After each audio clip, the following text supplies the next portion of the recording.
Estamos hoje aqui para mais um estudo do livro Evangelho segundo o Espiritismo. E hoje nós vamos estudar o capítulo 18, itens 1 e 8. O capítulo 18 é do muitos os chamados e poucos os escolhidos. E aí, lá no item 18, ele começa, no capítulo 18, no item 1, ele começa falando sobre a parábola do banquete de núpcias. E diz assim: Jesus, falando ainda por parábolas, lhes disse: o reino dos céus é semelhante a um rei que, desejando fazer as núpcias de seu filho, enviou seus servidores para chamar aqueles que tinham sido convidados para as núpcias, mas eles se recusaram a ir. O rei ainda enviou outros servidores com ordem de dizer de sua parte aos convidados: preparei meu banquete, fiz matar meus bois e tudo que havia para engordar. Tudo está pronto, vinde às bodas. Eles, porém, desprezaram o convite e se foram, um à casa do campo, outro para o seu negócio. Os outros se apoderaram dos seus servidores e os mataram, após lhes terem feito muitos ultrajes. O rei, sabendo disso, encheu-se de cólera e, enviando os seus soldados, exterminou os assassinos e queimou a cidade deles. Então o rei disse aos seus servidores: o banquete das núpcias está pronto, mas os que para ele foram chamados não eram dignos dele. Ide, pois, às encruzilhadas e chamai para as núpcias todos aqueles que encontrardes. Seus servidores, então, foram para as ruas e trouxeram todos os que iam encontrando, bons e maus. E a sala do banquete das núpcias ficou cheia de pessoas que se sentaram à mesa. Em seguida, o rei entrou para ver os que estavam à mesa. Percebendo um homem que não estava vestido com a roupa nupcial, disse-lhe: meu amigo, como entraste aqui sem ter a roupa nupcial? Mas o homem permaneceu calado. Então o rei disse à sua gente: atai suas mãos e pés e lançai-o nas trevas exteriores. Lá haverá pranto e ranger de dentes, pois muitos são os chamados e poucos os escolhidos. Está no Evangelho de Mateus, capítulo 22, itens 1 a 14. Então vamos fazer a nossa prece para que a gente possa entrar em sintonia com os nossos anjos guardiães e esses espíritos queridos da casa do nosso irmão Clarencio, dizendo assim: Senhor, nesse momento aqui estamos reunidos via web, que o Senhor possa envolver a todos os corações que se sintonizam nesse instante para estudar acerca do Evangelho.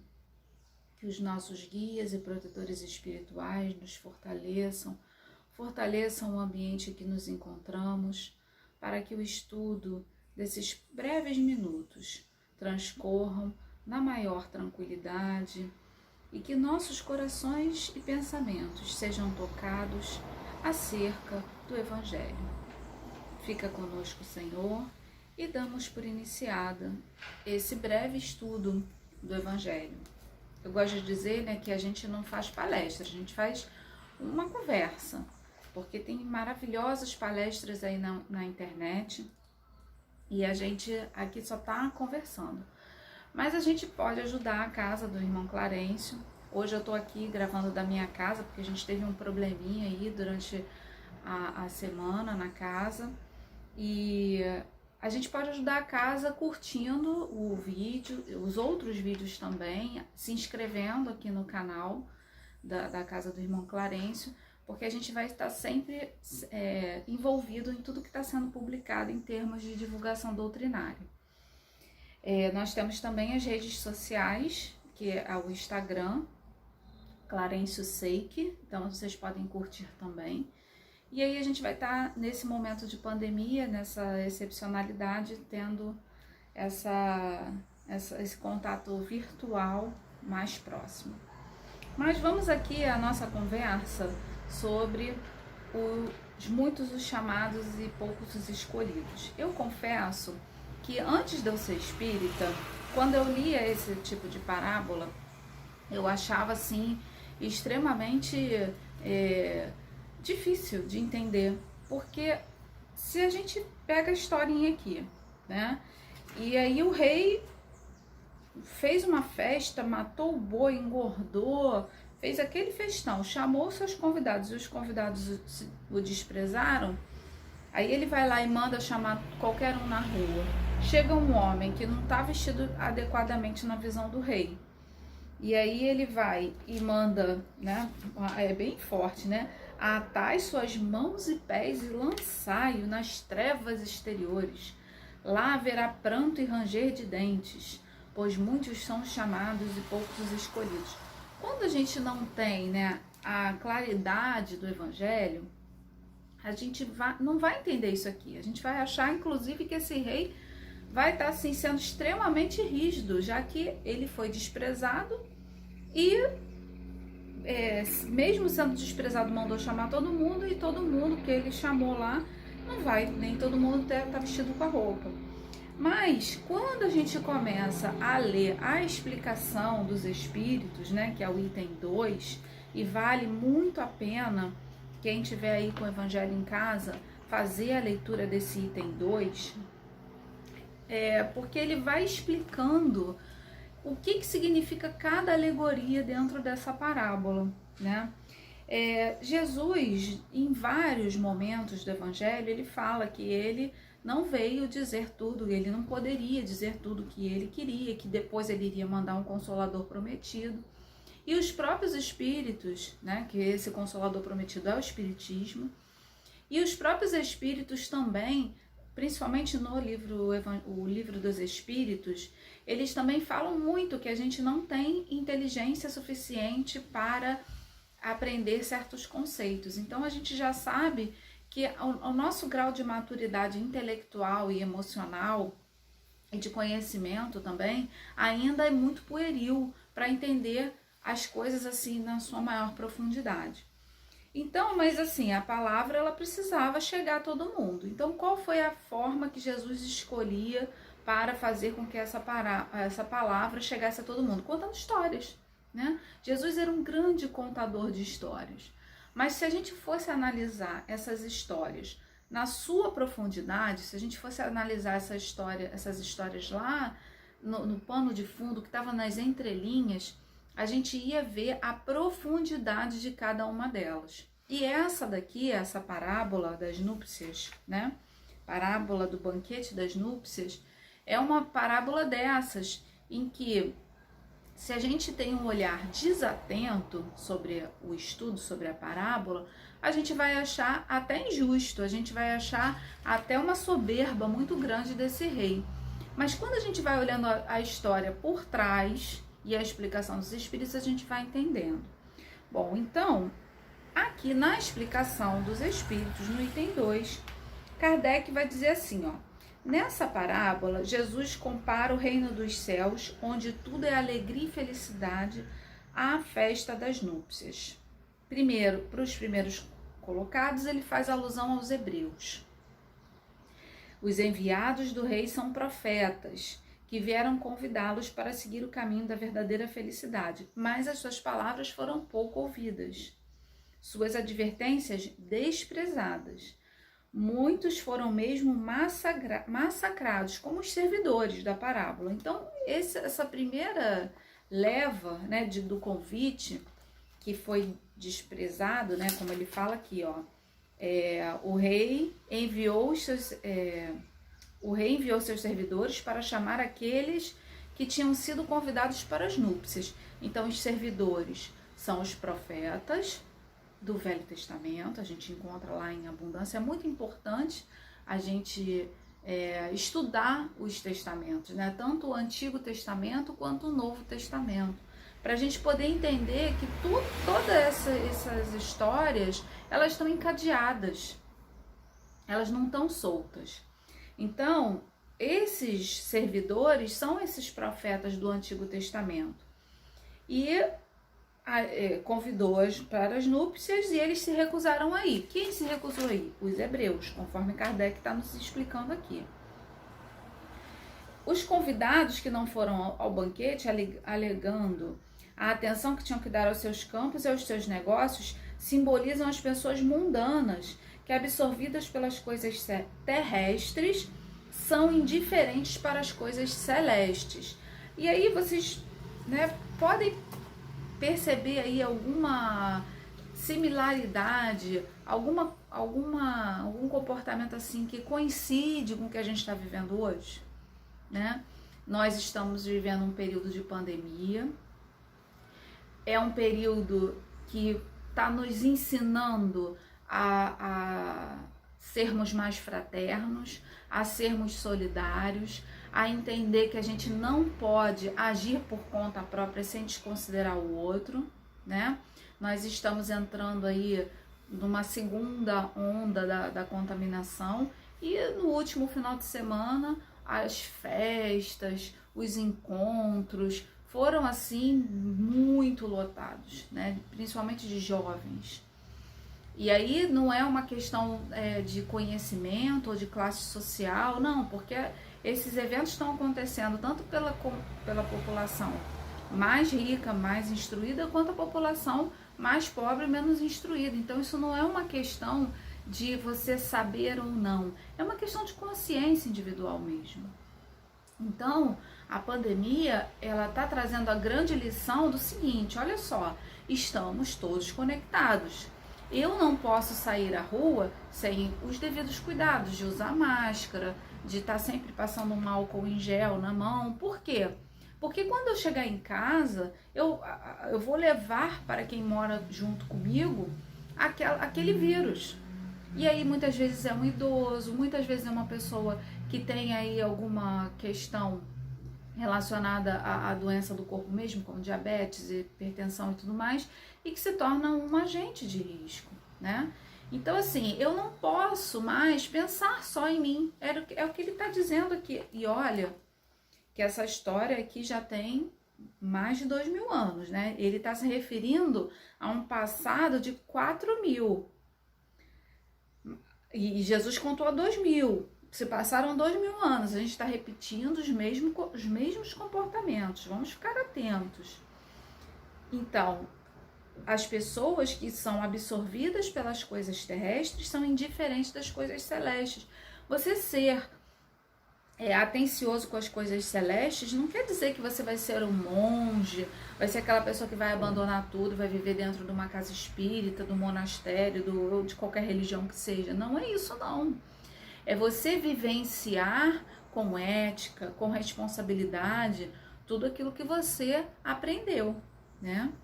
E aí ele continua aqui, ó. Era uma crença entre os judeus daquela época que a sua nação deveria adquirir a supremacia sobre todas as outras. E a gente não viu esse comportamento se repetindo ao longo da história, através dos movimentos religiosos, né? Principalmente aqueles que são sectaristas, excludentes, que viram para você e falam assim, olha, se você não for da minha religião, você não vai alcançar o céu. A gente faz isso até hoje, né? Ou a gente espírita olha para o outro assim, né, de rabo de olho, e fala assim, aquele ali não é espírita, não entende. Ou os puristas do espiritismo, que vão desconsiderando, porque não entenderam nada da mensagem, vão desconsiderando as outras religiões, dizendo que só quem pratica o espiritismo é que é o iluminado, é o que tem acesso ao conhecimento. Não é nada disso, gente.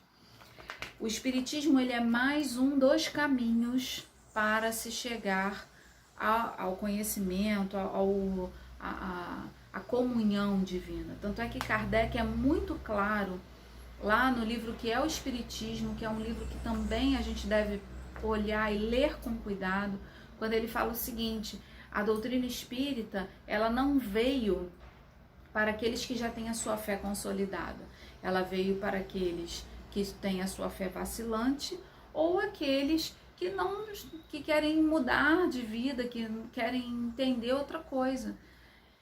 E aí ela pavimenta, né, esse conhecimento.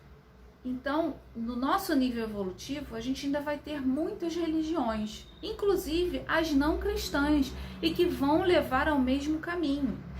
Porque, na verdade, Jesus não é dos cristãos. Jesus é do nosso planeta, ele é o governador do nosso planeta. E ele ama igualmente cristãos, muçulmanos, hindus, ateus, a todos. E aí vamos continuando. E por isso ele está mandando seus emissários aí para que chegue a verdadeira verdade, né? Que é essa da fraternidade, da solidariedade, do perdão, esses valores universais que vão valer tanto aqui na Terra quanto em qualquer outra parte do universo. E aí ele continua aqui na explicação. Antes da vinda do Cristo, à exceção dos hebreus, muitos povos eram idólatras e politeístas, ou seja, adoravam ídolos e tinham muitos deuses. Se alguns homens superiores ao comum conheceram a ideia da unidade divina, essa ideia permaneceu no estado de sistema pessoal e não foi aceita como verdade. Inclusive, a gente vê aí na história, né, até na história do Egito, a gente teve aí, alguns séculos antes de Jesus nascer, um rei, um faraó no Egito, que trouxe essa ideia do monoteísmo, o Akenaton, mas não floresceu, né? Depois que ele desencarnou, o povo egípcio voltou lá aquelas adorações politeístas. Mas aí a gente já vê o quê? O intuito do plano espiritual de trazer essa mudança, essa modificação, essa reflexão de que nós somos filhos de um pai só. E aí ele continua dizendo aqui, né, que os hebreus foram os primeiros que publicamente praticaram o monoteísmo, né? Os judeus, porém, abandonando a idolatria, negligenciaram a lei moral para se ligarem à prática mais fácil das formas exteriores. O mal chegou ao seu grau máximo. A nação era escravizada e dilacerada pelas facções, divididas pelas seitas. A incredulidade havia penetrado até no santuário. É então que aparece Jesus, enviado para fazer com que eles se lembrassem de obedecer à lei e abrir novos horizontes. Primeiros convidados para o grande banquete da fé universal, eles repeliram a palavra do celeste Messias e o fizeram matar. Foi assim que perderam o fruto que poderiam ter colhido de sua iniciativa. Então, eles negligenciaram a lei moral, porque não importa qual religião que a gente tiver, se a gente se apega apenas ao exterior. O mais importante de toda a filosofia que a gente abraçar é a gente prestar atenção na lei moral que ela traz. E aí a gente vai ver que todas elas falam da mesma coisa, que é a fraternidade, solidariedade, o amor, o perdão. Todas elas trabalham esses valores universais, né? Então, os primeiros convidados daquele banquete eram os hebreus, e aí, como os espíritos estão dizendo aqui, né? A incredulidade havia penetrado até no santuário. E aí a gente às vezes não vai no centro espírita duvidando que tem espírito ali. Às vezes a gente não vai no centro espírita achando que tá todo mundo mistificado, todo mundo obsidiado. E aí? Será que a gente não confia na espiritualidade superior que está governando aquele local? A gente tem que se fazer essas reflexões, né? Para a gente não se prender, como os hebreus, à forma. Ah, não, olha só, eu fui no centro, tomei um passe, bebi uma água frutificada, assisti uma palestra, pronto. Cumpri com a minha obrigação da semana. É isso, gente. Não é. Se a gente começar a ir por esse caminho, nós vamos estar como os hebreus, né? É o símbolo que retine, mas não dá nenhuma modificação. Sem amor, eu nada serei. É a epístola lá de Paulo aos Coríntios, né? Famosíssima. E ele continua aqui, né? Seria injusto acusar o povo inteiro, que aí ele vai dizer que, na verdade, dentro dos judeus, né, existem várias facções, né? E principalmente quem vivenciou essa maneira assim bem estéril foram os fariseus e os saduceus, que se perderam pelo orgulho, pelo fanatismo e pela incredulidade. Então, orgulho, não, só a minha religião presta. Fanatismo, só o que aquele espírito daquele médium fala é que está correto. E orgulho, fanatismo e incredulidade. Eu não acredito em espírito, não. Será que é verdade mesmo? Será que tudo que vocês falam aí no final vai ser verdade? Né? Tem muita gente que pensa dessa forma, né? Agora, qual é a grande virada? Né? O que Kardec nos orienta sempre é a análise do bom senso, estudo. Se aquele médium, que às vezes não é nem famoso, né? Mas ele está dando uma mensagem, uma comunicação por um espírito, e aquele espírito, ele está de acordo, a mensagem dele está de acordo com o que o espiritismo, né, e esses grandes valores, eles se colocam, gente, aquilo ali é uma verdadeira comunicação. Porque, na verdade, o espiritismo, ele veio para quê?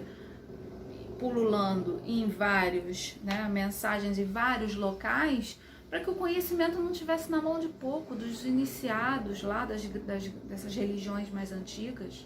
Então, o espiritismo, ele veio democratizar o conhecimento, todos podem ter acesso. Às vezes as pessoas querem esconder uma das outras alguma coisa, vai lá um espírito só para uma intuição, mostra ali alguma coisa e a verdade se faz presente.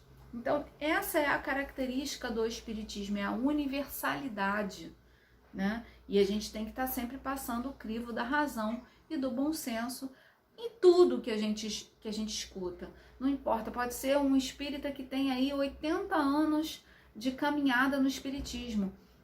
É claro que a chance que ele tem de derrapar é menor, mas mesmo assim a gente tem que estar prestando atenção. Não é porque é fulano de tal que fala uma coisa que você tem que dizer amém, balançar a cabeça, não é assim. Kardec veio nos trazer essa mensagem renovadora de pensamentos. Bom, e aí essa palavra de Jesus foi desprezada pelas pessoas e ele vai terminando lá. Entretanto, não é suficiente ser convidado, não basta levar o nome de cristão, nem se sentar à mesa para participar do banquete celestial. É preciso, antes de tudo, e como condição expressa, estar vestido com a roupa nupcial, isto é, ter pureza de coração e praticar a lei segundo o Espírito. Ora, essa lei está inteiramente contida nessas palavras: fora da caridade não há salvação. Mas, entre todos aqueles que ouvem a palavra divina, poucos são os que as guardam e as colocam em prática. Poucos se tornam dignos de entrar no reino dos céus. Eis porque Jesus disse: haverá muitos chamados e poucos os escolhidos. Então, não vamos nos apegar à forma. Não é porque uma pessoa está numa religião X, Y ou Z que ela detém todo o conhecimento. Não detém. A gente precisa entender se nos atos, se no verbo, a pessoa está praticando a caridade e colocando em prática. Porque não adianta a gente estar dentro de sala de aula, estudar 350 milhões de livros, ler 300 mensagens, mas na hora que aquele garotinho que está vendendo bala no sinal bate no vidro do seu carro, você olha para ele com aquela cara de nojo e acha que não vai ter que incomodar. Dá um sorriso para ele e fala: meu amigo, hoje não dá. E ali você praticou a verdadeira caridade, que é a caridade moral.